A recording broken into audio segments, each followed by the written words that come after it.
নৌসুন্দরী বেরোতেই আমাকে কয়েকজন মাঝের ভেদা সহ আমাকে পিস্তল ধরার পরে আমাকে অটোর মেঝে নিচে তারপরে কমপ্লেক্সে নিলে আমার মনে মাইকআপ করার পরে আমি অজ্ঞান হয়ে যাই।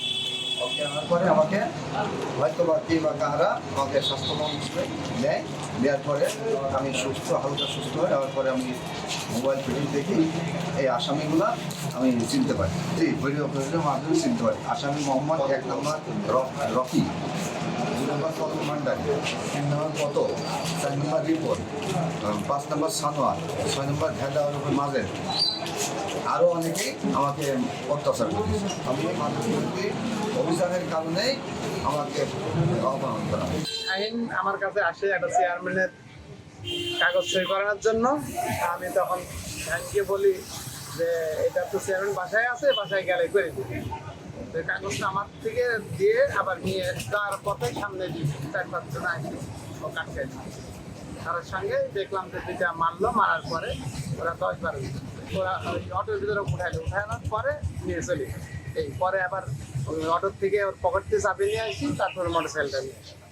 কারা মোটরসাইকেল নিয়ে গেল? যারা ওই শাহিনের মোটরসাইকেল। কারা নিয়ে গেল এটা? ওই যারা ওরা ইয়ে করছিল মানলো তারা মেরেকে অপহরণ করে নিয়ে জি মেরেকে অপহরণ করে নিয়ে গেল। ওখানে ওই অটোতে উঠাই নিয়ে চলে গেল। এই ব্যাপারে আমি ধরমপুর ইউনিয়ন বিএনপির পক্ষ থেকে এই ঘটনার সুষ্ঠু তদন্তের দাবি জানাচ্ছি।